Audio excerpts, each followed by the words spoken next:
your internal dialogue. Oh, how to improve your internal dialogue. Okay. Yeah.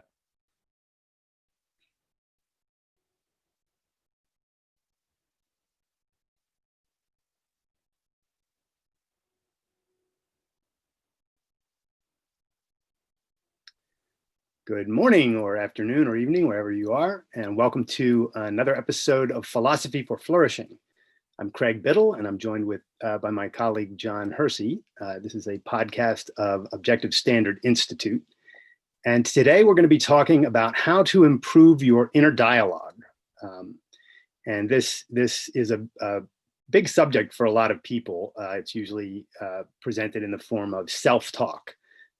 Negative self-talk versus positive self-talk, and what is the best way to speak to yourself, which we all do on a regular basis. We do talk to ourselves. We have an internal dialogue about what we're up to, what we're doing, whether we're doing things well, where we can improve, and this constant discussion is a crucial aspect of life, and you want to get it right. You want to have a strategy that's advantageous to you. So I want to start with a story today, because I have a long history of sort of wrestling with the inner dialogue, and this story will sort of set a stage for me to make some points about this.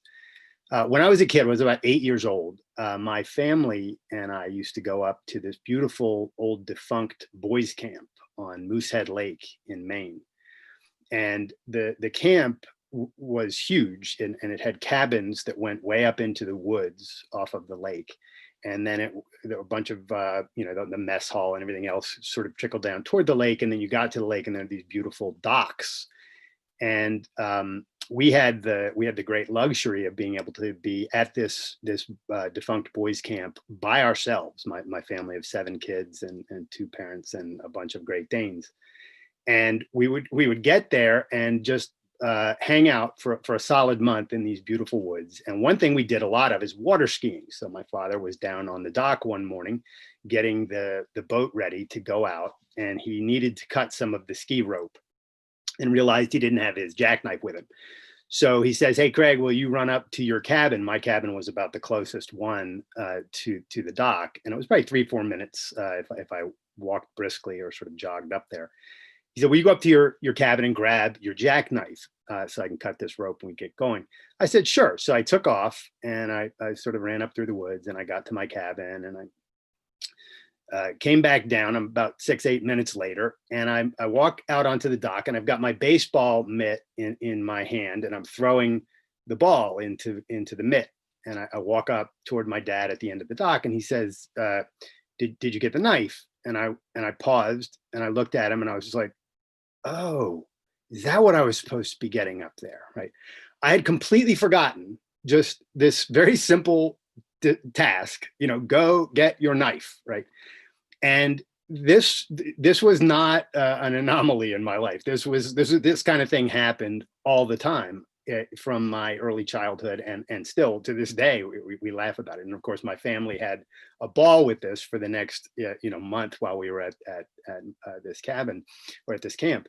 And they mocked me about it lightly.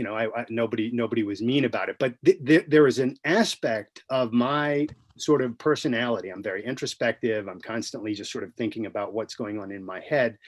And there's an aspect of my personality that I've had to work with all my life, which is that I tend to be very forgetful. Unless something really connects with my values, it just doesn't stay in my mind.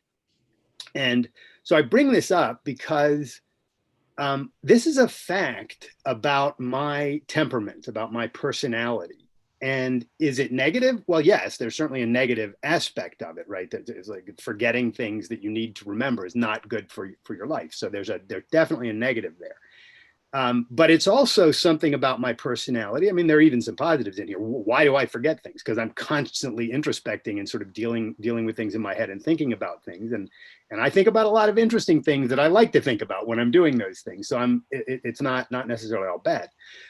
But the only way that I can deal with this kind of a weakness in life is to acknowledge it first off, right? You just have to say, look, this is something I do, and it's a problem.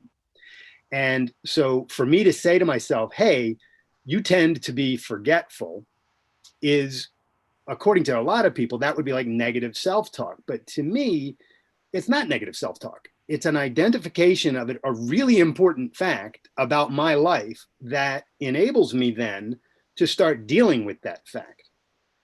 Later in life, when I was in my late teens, I started using a recording device that I would carry around. This is before everybody had phones and recorders in their pockets. Like, this is one of these little Sony recorders. I think it held like 4 or 8 minutes of voice at the time. And I started carrying that around to take notes into it, to remind myself of the things that I needed to do. And I called it my external memory, right? And so this was one compensation among many that I've used over my years for dealing with this deficit or this problem or this negative aspect, if you will, of sort of my personality. And so when I hear discussions about negative self-talk versus positive self-talk, and a lot of people will say, look, negative self-talk's really, really bad for you. Don't berate yourself for things. Sure, don't berate yourself for things. But I think negative versus positive self-talk is actually the wrong way to think about it. And I'd be curious to get your thoughts, John. But my view on this is that you should instead say honest self-talk, objective self-talk. That's the thing you want. It's not, you don't want to tell yourself, positive things all the time, although there's some value in that. But the most important thing is to say, what are the facts about me, my personality, how I'm acting, how I want to act? Then you can start working with that, to say, well, what solutions might I have to these problems? Might I be able to work out? That's a really interesting example, Craig, because I think it does get at an aspect about yourself that is true. And I think that when a lot of people think about negative self-talk, what they're thinking about are the things that they say about themselves that are not true. A lot of people, so we share this even with higher level animals, we have this ability to generalize about ourselves and about how things work in the world. So for instance, I've got 2 dogs, and as soon as I put on gym shorts, they think we're going for a walk, even though half the time I'm just getting ready to go work out. So they overgeneralize. They take this piece of what they think is evidence, and they don't actually think this way. They don't have conceptual minds. It's a cue, but it has the pattern of overgeneralizing. Yeah. And the beautiful thing about us humans is that we have this conceptual faculty in which we can investigate our generalizations and figure out when we're overgeneralizing. But I think that a lot of people, again, when they're thinking about negative self-talk, they're thinking about the things that they tell themselves that really aren't true. They're basing it off of 1 or 2 data points, and they're saying they're making large, broad generalizations about themselves. And I'm saying this as if I don't do it myself. I'm like the king of negative self-talk, unfortunately, at times. And so we do this, and we don't really, like you say, we don't really get in touch with the data, the facts, the reality of the situation. And so the answer that we hear from a lot of people is, well, flip the script, do the reverse, tell yourself positive things. And there is some wisdom in that, because, people like Steve Harvey will say, well, you got to think about, well, at least you are alive, at least you have a job, at least, you have this or that. And that is true. And those are good things to think about, because what you're doing in that case is you're looking at facts. It's prompting you to look at the facts, and to be grateful for the things that you do actually have, the things that are going in your favor. But Harvey and others, I think, to a greater extent, extend this meaning of positive self-talk to things that are somewhat delusional. So, repeat this mantra: I am good, I am worthy, I deserve X. You fill in the blank. And, you can't actually think yourself to a better situation.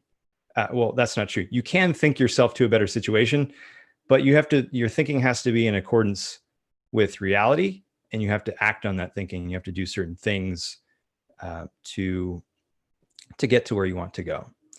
So the thing that I like to think about here in terms of generalization, like there's a whole civilization of people out there, and the realm of people who I think have done the most work on refining their generalizations are scientists.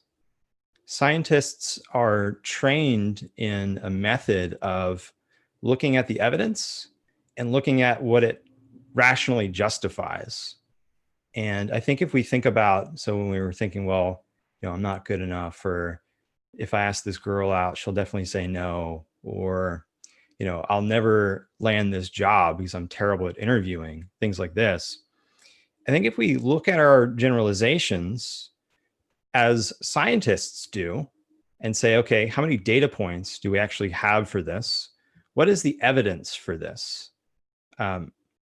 Is the evidence, quote unquote, is the evidence just that I feel a certain way?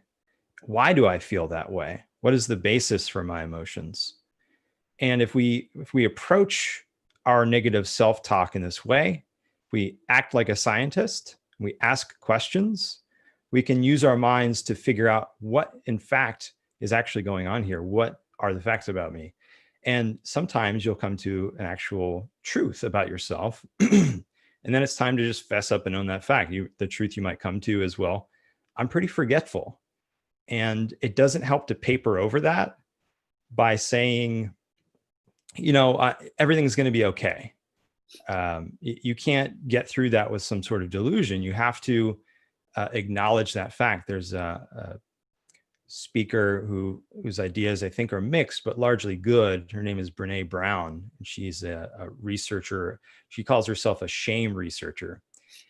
And she talks about how courage is really the ability to own your flaws, to recognize them and to work through them. I think that's very wise.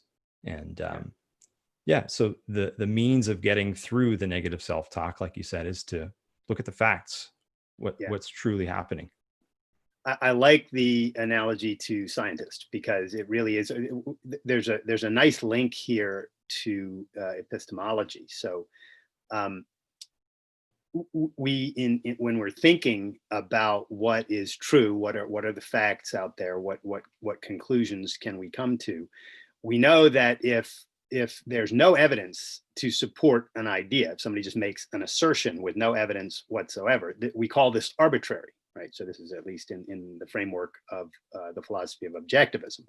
An arbitrary statement is literally neither true nor false, because it doesn't have any meaning really, because it's completely unsupported by any evidence. It's just thrown out there. So if somebody says, well, that mechanism you're using there might cut your finger off, and there's no evidence to support that it will, then you don't say, well, maybe it will, right? There would have to be evidence. And the whole precautionary principle, by the way, which is the basis for all sorts of environmental regulations, is based on this idea that you can just assert that maybe something is going to be dangerous or catastrophic, and ergo this somehow becomes grounds for saying that, well, maybe we should take this into consideration. No, if there's no evidence to support it, you don't consider it at all. You literally dismiss it, and you do so properly. Well, the same is true in the realm of your self-doubt about things. Like if you have self-doubt, the good question to say to yourself is there evidence to support this self-doubt? And sometimes there is, right? And if there is, then you want to identify that evidence, those facts, and then you can start working with them. But if there is no evidence, like if you're wondering, can I write a book? Am I able to do that? Is that something that I could do if I tried? And then you feel some degree of self-doubt. It's like, I don't know, I've never done it before. Maybe I can't write a book. I don't know. So you have this maybe dialogue going about, this inner dialogue about something, and the question is, are you able to do this or not? Well, first of all, just on the basis of the law of causality, it's a really good idea to say what would I have to do in order to do this, just to get a positive direction on the table.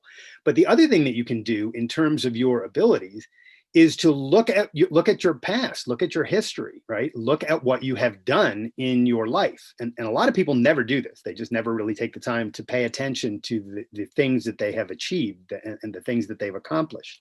They'll look at their failures. They'll hold those, very, very, very near and dear and feel negative about that.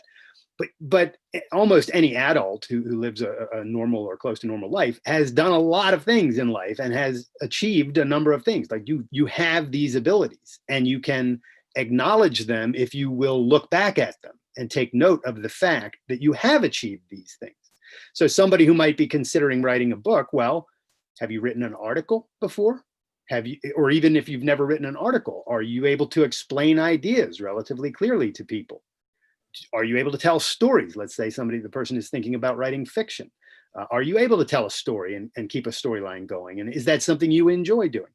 Well, all of this kind of stuff, if you can see it in your life, is evidence to support the idea that you can do this thing. It literally is evidence in support of the possibility that you can do this thing.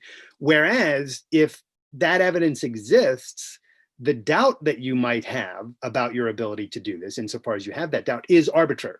It is not supported by evidence. In fact, there's contrary evidence. There's counter evidence to the doubt. So the question of evidence that you brought up and the sort of scientific way of thinking about this, I think, is excellent. You really need to take your consciousness, your past, your abilities, and the fact that you can create new abilities, right? Like you're not stuck with the abilities that you had in the past. You can build on those. You can create new abilities, and you can go into things that you've never done before. But you have to make this decision, right? There's a decision that you have to make in all of this, and that is, am I going to exert effort, right, or not? And this goes down to the free will, which is a constant thread in all of our discussions.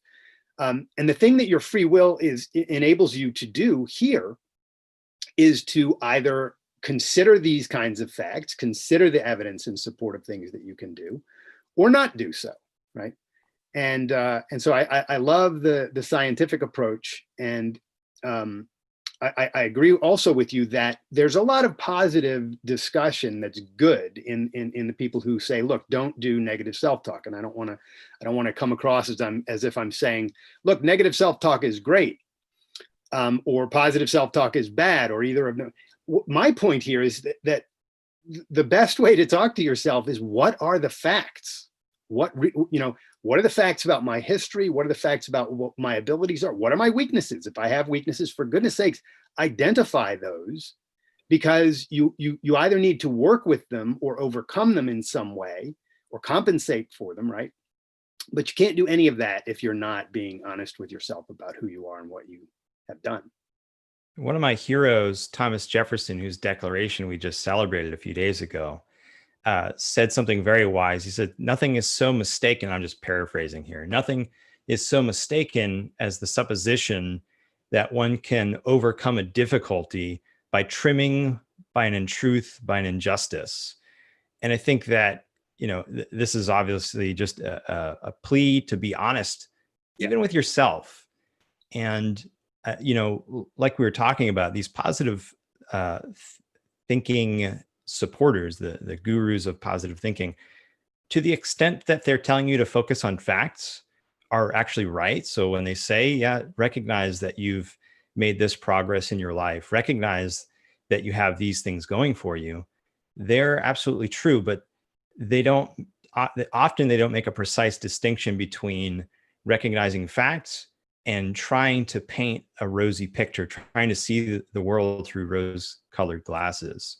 Yeah. So what this method of using the scientific method to investigate your self-talk tells you to do is, when you have an idea, some broad generalization about who you are and what you're capable of, treat that as a hypothesis.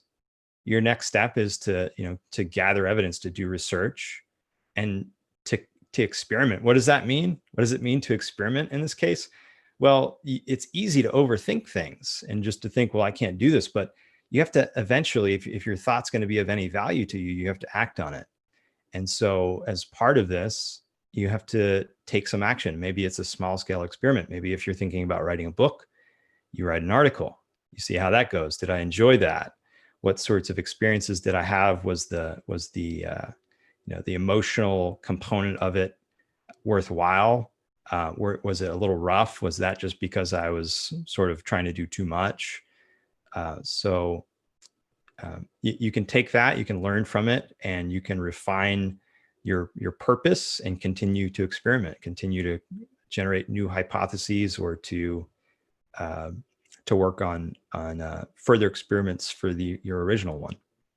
Yeah, and that amounts to a proof of concept, right? So if you don't have proofs of concept in your history, if you can't look back and say, oh, I have done these things, you can take micro steps into things that you want to try. You don't have to, the first writing you do doesn't have to be a book, right? If you want to try writing, write an article, do some journaling, see what goes on with that. I think one of the things here that's a good concept for all of this is there's just radical honesty, right? And be cognizant of what you've done, what your capacities are, and then be cognizant of what is possible. Now, one thing that I think, and we were talking about this last night in our course on Thinking for Thriving, one thing that a lot of people have as a problem is that their whole framework about the nature of themselves and the nature of the universe is messed up. Like if you don't think you have free will, or if you don't really understand fully that you live in a causal environment whereby if you enact certain causes, you can achieve certain effects. And there are whole philosophies that throw wrenches into this kind of thinking. Like the idea of miracles blows up the whole idea of causality. So if you're raised in a really religious family and you're convinced that miracles can happen, then that chips away at the idea that you even live in a causal universe. But if you understand that we do live in a causal environment, then if you get your head around the kind of framework necessary to make decisions based on that as a fundamental principle in life, that if I enact the causes of a given goal, then I'm going to achieve that goal, unless something stands in the way, unless there's some kind of something blocking it or some kind of an accident happens. If you enact the causes, you're going to achieve the effect. It's just literally the law of cause and effect. So radical honesty is, I think, a part of it, but also there's this framework. There's this fact of what is your philosophic disposition, and I think too few people actually do the thinking to understand what their philosophic views are. We all have them, whether we're conscious of them or not. We've got some conception of do we live in a causal environment, or is there some interruption in that? And do I have free will, and what does it mean that I have free will? And of course, there are several movements and major intellectuals out there trying to convince people that they don't have free will, which will completely botch any of these kinds of efforts if you buy into that. If you buy into it and fully live by the idea that you don't have free will, because if you don't think you can make decisions and change your life, you're not going to be motivated to do that. So it's mixed, right? This is a psychological issue, this business of self-talk. It has to do a lot with your current psychology, but it also has a lot to do with whatever the underlying philosophy is, that's sort of the substratum within your life within which you make all of your decisions. And I think it's important to note that this isn't necessarily all philosophy, although I think philosophy is the key for making progress in this area. But we should acknowledge that there are people that experienced very traumatic events in their childhood or even later in life. There's only so much alone that they can do about that. And it may be the case for a lot of people that they should seek professional help from a psychologist or a psychiatrist, because perhaps you can't just, you have trouble just being radically honest with yourself, because there are deeper problems that really do take a lot of time and professional help to explore and tease out. Agreed. When I'm talking here about, people who are on the relatively normal, spectrum psychologically. If you have deep psychological trauma in your life, you need to work through that with someone professionally. I think that's really good advice. But a whole lot of people do engage in negative self-talk on not some sort of a in some kind of a pathological way, but just in a way that just retards their ability to live well. And it's not from necessarily deep trauma. It's just they've got this habit of telling themselves, well, your memory's no good, or you're forgetful, or you're always late, or whatever. And it's interesting when we're working together at OSI and at TOS and in the things that we do, you see me regularly. Like I wrestle with certain things right now. I have real issues. Like I take on too many things, and I get overwhelmed by that fact. And I am occasionally late, which I really regret. And I try always, if I'm going to be late to a meeting, I try to give people a heads up that that's the case. But that's a problem that I have. It's something that I do that I don't like, and I'm trying to change it.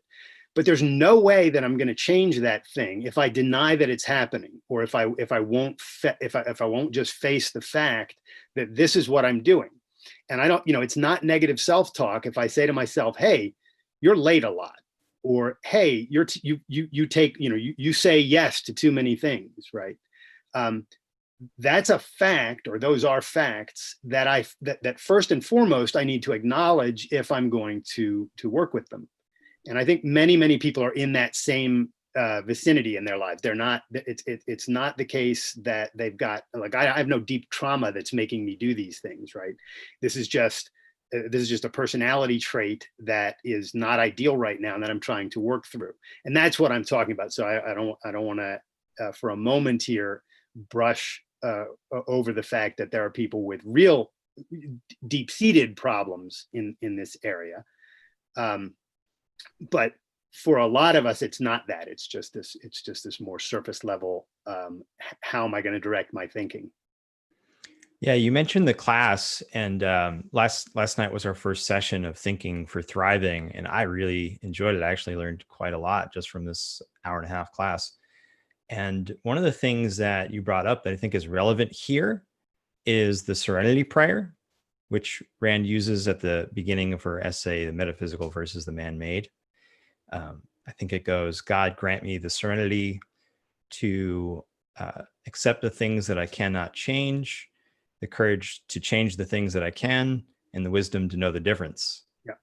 And I think, if you lop off the God grant me part, and just think, okay, I have this power to discern the things that I can change, the things that I can't, and the courage to take action on those that I can change, then you can really help mute, or at least lower the volume on the negative self-talk. It's certainly a big step. It's a huge step. Just having that sort of what's metaphysically within my power and what's not. I think that's an enormous asset. The last thing I want to add on all of this is that there's a process for breaking habits, right? That you actually can, if you've got bad habits, including negative self-talk, unjustified negative self-talk, which I think is really a thing for a lot of people. There are ways to work through that. And James Clear, in his fabulous book Atomic Habits, has a whole system worked out for how to engage in the process of either building new habits or breaking bad habits. Building good habits or breaking bad ones. And we are habitual creatures. Like human beings are. We live by at the fundamental level, we have reason and we have free will, but what happens is as we build as we build a life, we do form habits along the way, and we stick with those habits. And you have one thing you have is the capacity to choose to change those habits, right? So even though they're habitual, and that can sound like, well, this is just something you're always going to do, free will always underlies that. So you can actually make this choice. Hey, I'm going to investigate how I might make a difference here, how I might change this. And anyone who wants to do that, I cannot recommend more highly James Clear's book, Atomic Habits. This, by the way, goes to something that, so you mentioned the course that we had last night on thinking and thriving.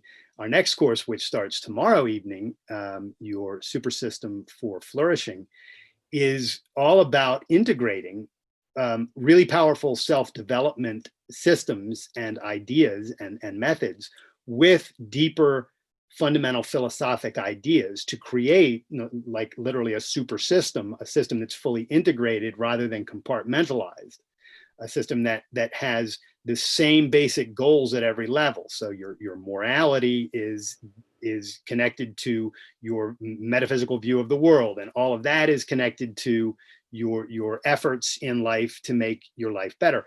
And when we're talking about things like radical honesty and how it affects your psychology, that's right there, one of these links, if you think about it. Radical honesty is, I'm going to face the actual facts insofar as I can understand them. What are they? What are they about me? What are they about reality? That's got to be your base if you want to succeed in this world. You've got to know what the facts are that you're dealing with. And that really is philosophy. That's it. I mean, there's a psychological element because some people feel pressure or resistance to facing facts, and that's a psychological element for sure.